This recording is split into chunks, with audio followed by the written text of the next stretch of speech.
might not know why, we might not know how, but baby tonight.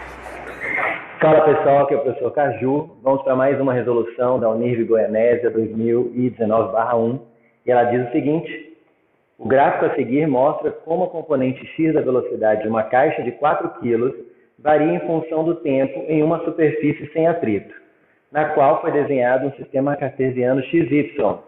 Duas forças horizontais, F1 e F2, agem sobre a caixa. A força F1 aponta no sentido positivo do eixo X e tem um módulo de 11 newtons. A força F2 tem um módulo de 2 newtons. Sobre essa situação, assinale V verdadeiro ou F falso para as alternativas. Ok? Aí tem um gráfico, né? Vx em metros por segundo e o tempo em segundos, e a letra A fala: a força F1, em notação de vetor unitário, também chamamos de versor, pode ser descrita como F1 igual a 7 newtons I. Bom, a questão já ficou um pouco aberta porque ele não explicou claramente o I e o J, mas normalmente, quando temos um gráfico, tem um eixo cartesiano, que o eixo x e o eixo y, se considera o versor ou vetor unitário I como um vetor unitário no sentido positivo de x, e o versor chamado de j, um vetor unitário no sentido de y. Se ele disse que F1 está no sentido positivo do eixo x, então temos o quê? Mostra como a componente x da velocidade de uma caixa. Aqui tem um plano cartesiano, seria como se fosse uma mesa, por exemplo. E aqui digamos que eu tenho uma caixa vista de cima.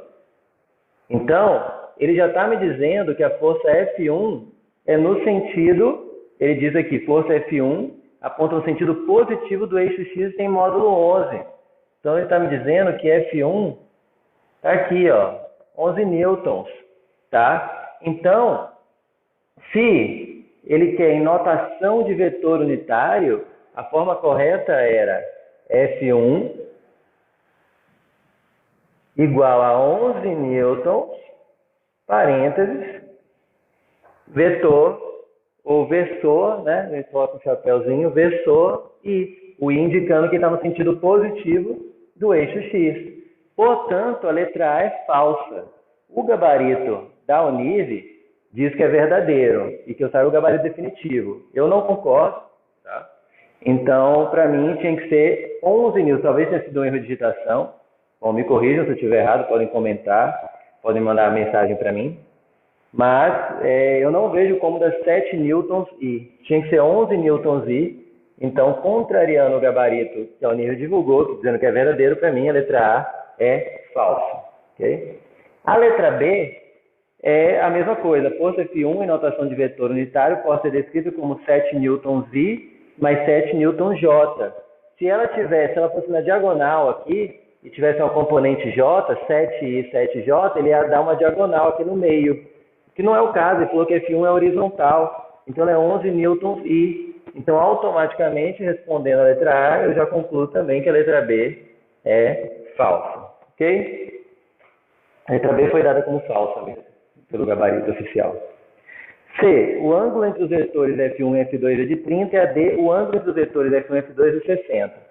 Olha só.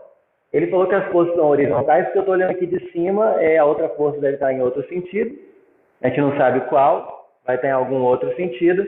E ela deve estar também paralela ao plano da mesa, tá? Então não é horizontal que as duas estão no eixo X. De cima, uma força para cima aqui também ela pode ser dita como horizontal. Eu estou olhando de cima. Por quê? Eu estou com o plano da mesa aqui, uma força está para lá e outra está para cá, para o sentido da lousa, por exemplo. Então, vamos ver a letra C.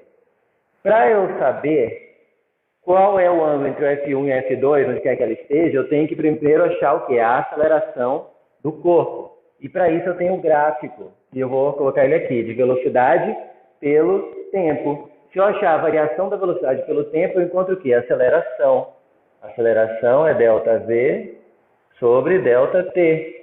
Pegando, por exemplo, o ponto mais à esquerda do gráfico, marcado aqui, o ponto mais à direita, você pode ver que o ΔV foi do -4 até o 5, né? Porque ali tem um 4, mas está um quadradinho para cima. Cada quadradinho, se você observar, vai ali aumentar 1 metro por segundo. Então, no ponto mais extremo ali à direita do gráfico é o 5 metros por segundo. Então, do 0 ao 3, ele variou do menos 4 até o 5. Vamos colocar aqui, V final foi 5, V inicial foi menos 4, e o ΔT foi do 0 ao 3, então 3 menos 0. 5 menos 4 dá 9, sobre 3, aceleração de 3 metros por segundo ao quadrado. Essa é a aceleração no sentido X dessa caixa, ok? Então, se eu quiser achar a força resultante no sentido X, agora eu posso usar o quê? A segunda lei de Newton. Vou deletrar aqui.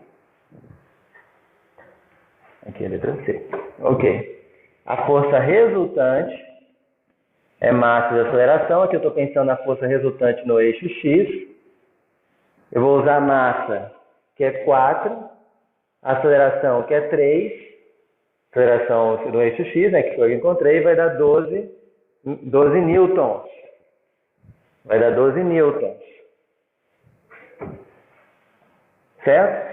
Se deu 12 newtons e a F1 já é 11 newtons, não sei onde a F2 está, mas a componente horizontal dela, que vier no sentido de F1, vai ter que ser o quê? De 1 newton para somar com 11 e dar 12. Então, eu vou desenhar aqui um ângulo qualquer, F2. Vou dizer que esse ângulo se chama θ, e a componente horizontal dela aqui, ó, chamar de F2x, tem que ser igual a 1 newton, para somar com 11 e dar resultante 12. Beleza? Então vamos lá, F2x tem que ser igual a 1 newton. F2x, observe que ele é cateto adjacente ao θ, é F2 cosseno θ. Tem que dar o quê? 1 newton. F2 foi dado 2 newtons, então vai ficar 2 vezes cosseno de θ igual a 1. Cosseno de θ igual a meio. Se cosseno de θ deu meio, é porque o θ é 60 graus. Portanto, θ aqui é 60 graus. Então, isso aqui foi para calcular. Isso aqui é a C, né? Então, a letra C fala que é 30, é falso. E a letra D diz que é 60, portanto, acertou, verdadeiro. Certo? Segunda parte é um pouco mais difícil que a primeira. A primeira eu ainda não entendi por que eles acharam que era verdadeira 7 newtons e. Espero que tenham entendido. Continuem praticando e até a próxima resolução. You might not know how, but baby, tonight